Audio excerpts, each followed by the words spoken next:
To talk about off-delay timers, or just TOF. The reason they are called off-delay timers is because of how they work. They work by turning the output off after a delay. Let's take a look at the function block for an off-delay timer, and as you can see, it has 4 pins. It has one input, which takes a data type Boolean. It has one output, which also takes a Boolean data type, and then it has a preset time, which takes a time data type, and then the elapsed time, or ET, which also takes a time data type. The preset time is the delay for the timer. So remember that the off-delay timer works by turning the output off after a delay. That delay is exactly what our preset time is. On the other hand, the ET, or the elapsed time, that is how long the timer has been activated for. So this is the counting.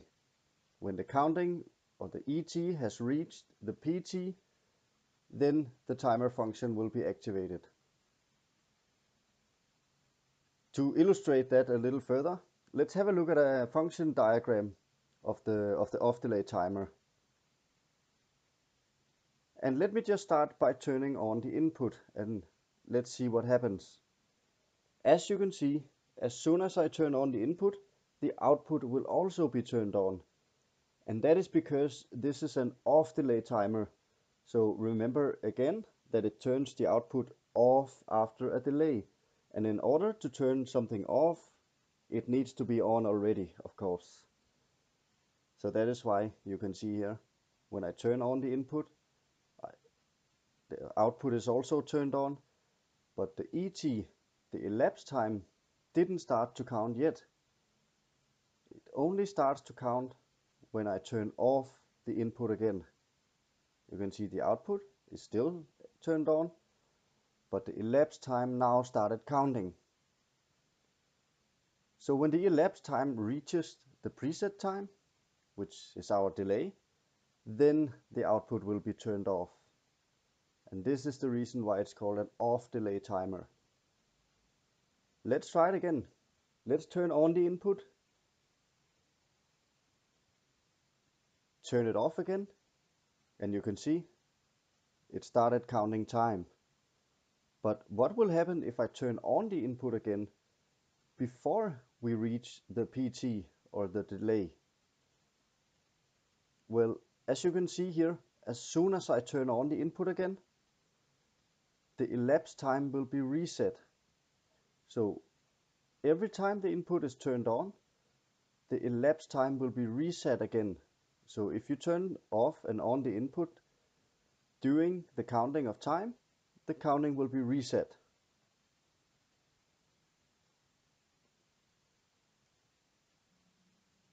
Okay, so welcome here to Codisys, where I'm just gonna quickly simulate an off-delay timer so you can see how it works. You can see here I put an off-delay timer as a function block. This is ladder logic, by the way. I called it timer 1. I gave it one Boolean input. I just called that timer 1 input. Here I'm gonna put the time. This is our preset time, or the delay for the timer. And remember the notation for a time variable goes like this, t, and then the hashtag, and then you write the amount of time that you want the delay to be.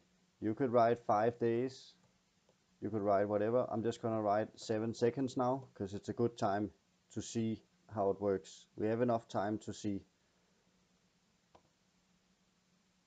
Then I'm just gonna build it, and I'm gonna start the simulation.